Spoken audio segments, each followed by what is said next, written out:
E aí galerinha, tudo bom? Sou o professor JP e no vídeo de hoje a gente vai aprender um pouquinho sobre a segunda revolução industrial. Então, vem comigo!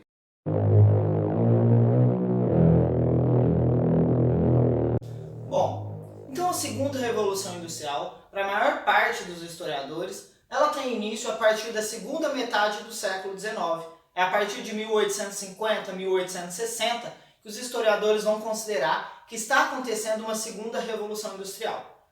A segunda revolução industrial, ela pressupõe que ocorreu uma grande transformação, uma grande mudança na forma de produção dentro das indústrias. Bom, e qual local, em quais lugares acontece essa revolução industrial? A segunda revolução industrial ela acontece principalmente no continente europeu, na parte ocidental, com destaque para a Inglaterra. E aqui na América a gente vai dar um destaque para os Estados Unidos, que nesse período já estava completando cerca de 100 anos, muito próximo do centenário do seu movimento de independência.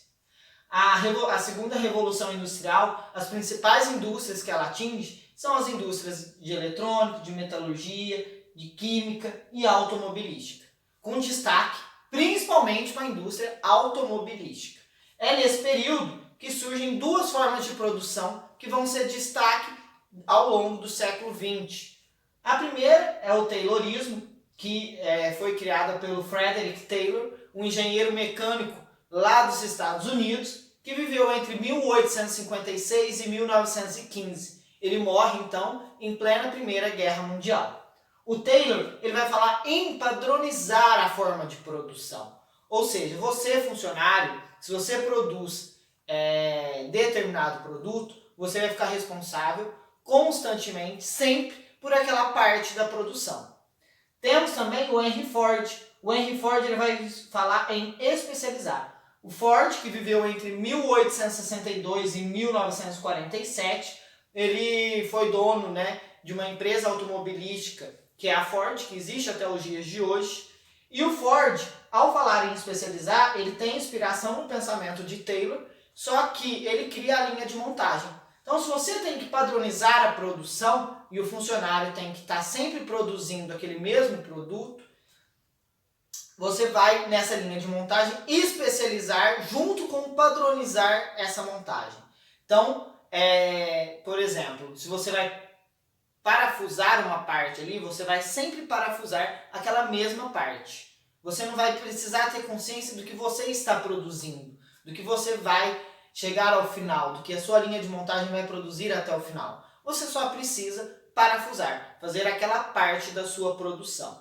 Então, os dois eram engenheiros mecânicos, eles revolucionaram e a forma de produção dos dois impactou de forma muito grande, com muito êxito, na segunda revolução industrial, que é a partir então da segunda metade do século XIX, a partir de 1850, 1860, para a maior parte dos historiadores.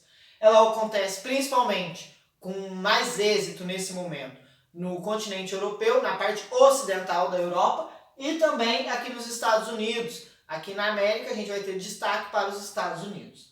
As indústrias que mais se modificaram com esse processo, com essa revolução, é a indústria eletrônica, a indústria metalúrgica, a indústria química e a indústria automobilística, com destaque principalmente para a indústria automobilística.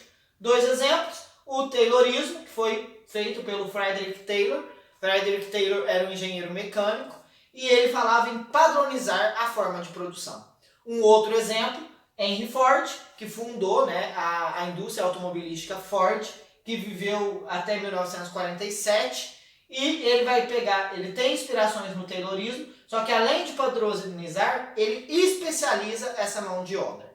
Então, a padronização é porque o funcionário vai sempre fazer a mesma função, vai exercer sempre a mesma função, e além dele padronizar, o Ford vem e cria a linha de montagem. Então, na linha de montagem, o funcionário vai sempre fazer a mesma coisa, e sem ter uma noção ali do que ele realmente está produzindo, não vai ter essa problematização, eu estou produzindo, o que eu estou produzindo? Não, ele tem uma linha de montagem na qual ele exerce a função dele de maneira especializada e padronizada. Um ponto importante é que o Taylor ele falava também em você valorizar aquele funcionário que produz com mais rapidez, com mais êxito. Então, quanto mais produz, mais ganha. Ele acreditava já numa forma de bonificação. E ambos acreditavam que essa nova forma de produção, essa produção em massa, ela contribuiria para quê? Para baratear o custo de produção, tornando os produtos industriais mais acessíveis para grande parte da população. Galerinha, por hoje é só e até a próxima aula. Valeu, hein?